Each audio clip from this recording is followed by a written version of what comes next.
Hey, Toothers, you just saved me from a horrible, horrible radio commercial. Can anybody else remember City Slickers? When you meet Billy Crystal's character, he sells airtime to commercials on the radio, and I think he's with his boss, and it's terrible. It's a terrible, horrible commercial. These commercials remind me of that moment because it was just horrendous. I don't remember they're selling. The premise is dumb. The whole thing is dumb. Or no, it's not the Cars for Kids commercial, which is just obnoxious, but it was dumb. Anyway, what are we talking about? So, I did a recording yesterday. Wow, I swung that curve real wide. I did a recording yesterday, and it didn't, I don't know, I didn't finish it. It didn't last very long. I was tired. I'm sure I mentioned some of that in the recording, but anyway, I have a little bit more time to look at some things, and it's mostly the Trump Bund, the Trump Nazi rally. Yeah, I'm calling it that. I think I called it that yesterday too, but I'm not going to not call it that. Too much Naziing going around to not call it that. Whether all the people there or all the people voting for Trump, believe it or not, dude is a fascist. He's a fascist kind of through and through, who steals lines from Hitler and Mussolini. What, did anybody remember that discussion he had where he made a quote and people were like, "Oh, it's Mussolini." Like, did you even think about that? Well, I know Mussolini. I thought it was a good quote. Yeah, but you want to be associated with fascists? I want to be associated with good quotes.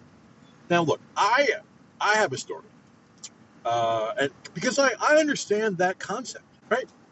At one of my jobs, people had quotes in their email signatures, right? Not an unusual thing. I, being the kind of nerd that I am, collect quotes. I have some printed out on my desk. I decorate with stuff. I decorate it with ideas. So I had a series of quotes and emails, and I changed them out every, couple of weeks. I get bored looking at them, try to change it up. And then one day, my manager came to me and said that I wasn't allowed to put quotes in my emails anymore. And I said, why? She said, I don't know. Somebody just got a call from HR, and this is what's been decided. Like, what does that mean? You got a call from HR? What did I have? Did I say something terrible in a quote? Did I sneak in a Heil Hitler? Like, what are we talking about? And she didn't really know. She didn't really understand, which is part and parcel of her role at the job. Unfortunately, she was tall and attractive, and her manager was Jabba the Hutt and a little bit lecherous. So yeah, it makes sense that he would want her outside his window all the time so he could just look up at her and see her. But she was difficult sometimes to talk to. So this is one of those times. But come to find out, I had issued a quote from Anwar al-Sadat, which at the time I only knew as being a Nobel Peace Prize winner, I think from the Camp David Accords, right? My memory's fleeting on that a little bit. But what I was not aware of is that before that, he was kind of a jerk. And if I had understood that, I would not have done that. I would not have been like, hey, I like this guy. No, I like good quotes. But unlike, I guess I don't want to be president, because unlike some people, I don't want to be associated with that level of depravity in a quote. Hitler did a couple good things too. One, he shot himself, right? I mean, that's, it doesn't mean I want to quote the guy. Like, oh, well, the poisoning the blood of our country. It's a good quote. Like, is that a good quote? Really? Even by itself, it's not a good quote, no matter where you got it from. And as a reminder, again, I think I put this in the other recording, but as a reminder, Ivana, during the divorce proceedings, mentioned that Trump had a book of Hitler's speeches on his nightstand. Now, admittedly, I don't know if the man can read. However, it's a weird thing to have on your nightstand, even if you can't read. Right? It's a weird book to pick. I would pick like Calvin and Hobbes or Snoopy or something, something with pictures, I would not pick somebody with a pencil mustache. And listen, there's Charlie Chaplin is a really good kind of imitation of Hitler. Before World War II, I believe. And he makes a really kind of impassioned speech that's really kind of anti-Hitler. And what's funny about that is Chaplin liked young girls, right? He is not. I do not treat him as someone of moral affinity. Affinity is probably the wrong word, but it's all I can think of right now. But he made a good point. And not for nothing, right? The people that are unfamiliar with this part of history, Martin Luther, not Martin Luther King Jr., Martin Luther, right? Father of the Protestant Reformation, wrote the 95 Theses, tacked it to the wall, the Catholic Church. Yeah, he hated the Jews. Unless they convert. They convert, it's fine. But if they don't convert, stone them in the street, burn their synagogues. Yeah, he was not a pleasant character towards the Jews. Weird how Germany took that to heart. And weird how a lot of people still use stuff like that as a justification for hating the Jews. It's ridiculous. So, yeah, I think having a collection of ignorant racists at Madison Square Garden is akin to the Nazi rally that was held there in 1939, and there was a KKK rally that was held there 20 years before that, I believe. I have to double check the dates. So yeah, it's a big deal. And I know Trump's calling it a love fest, but I don't know who he loves because he seems to hate everybody who's not him. So maybe that's why it was a love fest, because all the people there loved him. And look, the big story has been Tony Hinchcliffe's commentary about Puerto Rico. And by commentary, I mean he's a roast comedian. I don't even know that he does stand-up necessarily anymore. He has a podcast where he and a panel of other comedians, generally randomly, gathered, I guess if they're just in the area, and there are other people that come up on stage and they have like a minute of comedy that they're supposed to do, and then they get roasted or celebrated or whatever, and it's been a growing show over the years, and it's fairly popular. But the idea of picking a roast comic to help rile up your crowd, help rile up your base, the only reason to do that is because you like the idea of someone spouting offensive jokes to get them excited, right? I mean, if you've ever seen him, he was on the, look, Jon Stewart. All right, so I've seen a few people talking about this, and they're all up in arms about his joke about referring to Puerto Rico as a floating island of garbage. It's rude. It's a rude joke. He made a couple of, generic, old-timey racist jokes as well, which a couple of them got, not boos, but like, oh, he got groans, because even they were like, that joke's old. Yeah, that's his shtick. I've seen him work. I've seen him operate. That's what he does. So the only person I've seen talk about this in this capacity, besides me, apparently, is Jon Stewart, who had been a successful comic for a while, right?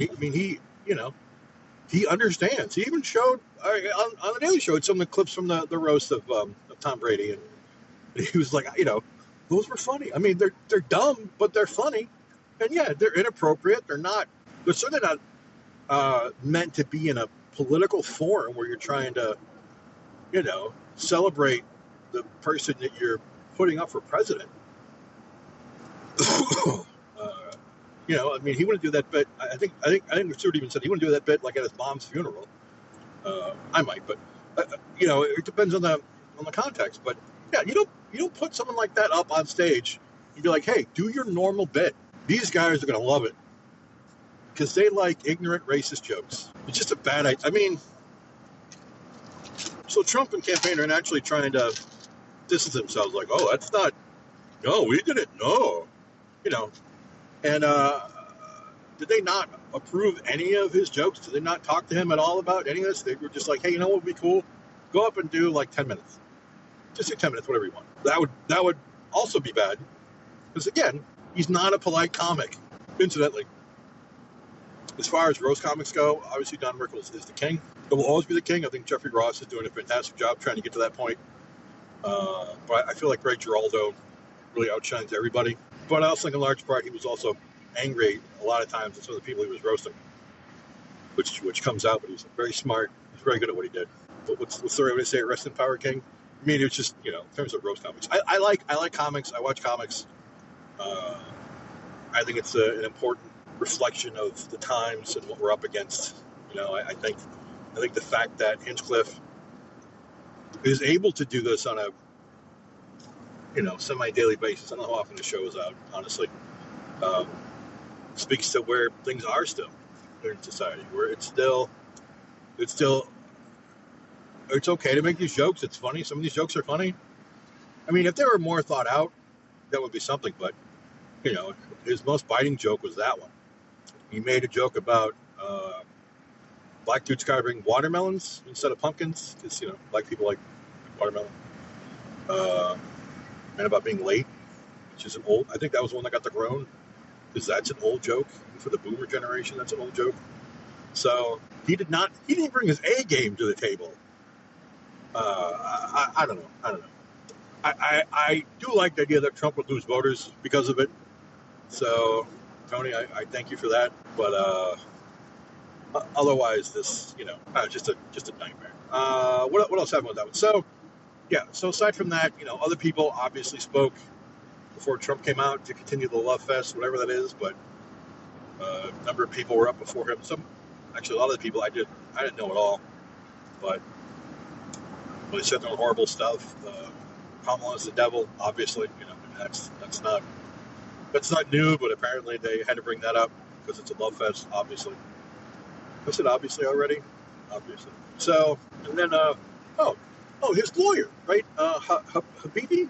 I don't remember her name, right? I'm not trying to make fun of her name. I don't remember her name. It's not, when the case was going on with Eugene Carroll, yeah, she showed up a lot, but she was terrible, and I kept expecting Trump to fire her. But I'm sure for him, she's hot. She looks like a younger Melania, honestly. She shows up to this event, and she's got this like red kind of bodysuit thing going, right? It hugs her curves well, and she's wearing this bejeweled Trump 45 MAGA coat. Like it was like it belonged to Johnny. What's his name in Greece? In Greece, I don't know. Like it's a high school boy's coat in the 70s that she's got. And she comes out and she's dancing around and she's singing the song, and the song is all about winning. Right? I don't even know the song. I've heard it a couple times, like TikTok. But, something about I win. I don't know.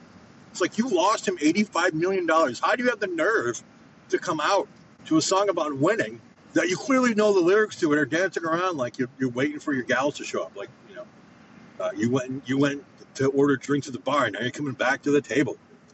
Like, how much confidence and contentment do you have at losing $85 million and still doing that? It's amazing to me. Just amazing. And the usual nonsense, Melania came out, and Melania and Don definitely look like they know each other. But that's about as far as it gets. And I know those are jokes when you just watch the body language of those two, and it's like she would rather be anywhere else. But just a disaster. I can't understand. I mean, I'm beginning to understand more of how we got here, right? A handful of you, I think I shared a video from Kat Abu about white Christian nationalism, and Leeja Miller, Leeja. She did a video about white Christian nationalism, and I picked up the book that Kat was talking about, which is The Flag and the Cross, talking about. It's a short book. I still have to finish it, but it's a short book about the rise of white Christian nationalism in the United States, and how a lot of this stuff started with the moral majority in the 70s and 80s, and with Reagan and all the stuff that Reagan did to ruin this country, the effects that we're still feeling, and just the growth of these different organizations who decided that their perverse view of race, religion, and patriotism should be the law of land. And really what that comes down to is white males should be running everything. They should be running your household. They should be running your towns. They should be running your states. They should be running your country. Period. And they should all adhere to a specific ideology in order to run this country. It's really disturbing to see how it's progressed and to see where we're at with it. If you want to see where we're at is Project 2025, right? I mean, they put it into a 900-page document as to how they see the world should operate, and that's pretty disturbing when you get right down to it. But that's what they're after. That's what they want, and they're willing to use whoever to make that happen, right? Trump fits because I don't believe Trump has an ideology beyond pay me and worship me. Ultimately, he feels more like a product than a president, right? You want to talk about other people pulling the strings, man? That dude wants to be a puppet. As long as he's paid well and he gets all the praise and the worship and the eyeballs and the adulations. Yeah, fine, whatever. Do what you want. I don't care. I know I bring up Israel a lot. He's already told Netanyahu to do whatever he wants. To keep going. And Kamala's already said she's going to back Israel. So either she's lying about that and she's going to change her tone when she gets in, or she's not. And she intends to keep allowing Netanyahu push this war in the Middle East that he has been intent on starting forever. From a long line of people who are not opposed to genociding the other. So, I got a couple other books recently too that I have to go through. Another one about white Christian nationalism because it is a terrifying mess. I mean, what are the odds I'm going to have it read before the election, and how am I going to tell everybody in the country about it by then, right? So, some of these feel like panic purchases, but it's still interesting to get a handle on. Plus, I don't think it's going away, right? So, Trump loses the popular vote again, right? Because he can't win the popular vote. He loses the popular vote again. And the Electoral College really doesn't have a choice but to give it to Kamala. Hey, that's not going to be a smooth transition. Even though it's going from president to vice president, Trump and his sarcastic terrorism, which has been yielding fruit since before the insurrection. Now we're seeing there's somebody running around burning up ballot boxes in the Northwest. Cast your vote, dropping these boxes. Oh, they're on fire now. That's great. It's great. They're looking for somebody. There's a Volvo potentially associated. I don't know. They don't have a lot to go on right now. So the fact is, the federal offense, the FBI is involved. I mean, this is not how you win elections. This is how you prove to everybody that the only way you're going to win is by cheating. What kind of nonsense is that? And if it turns out that it's a Democrat doing it, it's the same thing. It's the same kind of bullshit. If your philosophy is, well, we can't win without rigging the election, then you're an idiot. I don't care what side you're on. Oh, God. Yeah, and then there's an article shortly before I left. There's a justice, I forget which circuit, talking about how he foresaw years ago Trump's delaying tactics, right? He's trying to get all of the cases against him delayed, especially because of the Supreme Court, because he knows they're going to side with him. And if he becomes president, then he can just pardon himself, which is also rather silly. If no one is above the law in our system, then why is the president above the law in our system? Doesn't make sense. Right? There's no check or balance there. There's separation of duties or whatever. It's just I'll come over to a crime I want, and even though it's a real crime and not something that I've done as part of being president, I'll just pardon myself. Won't be held accountable for anything. Does anybody think that that's a good idea? I think I'm running out of material, but look, again, the vote again is not about the lesser of two evils.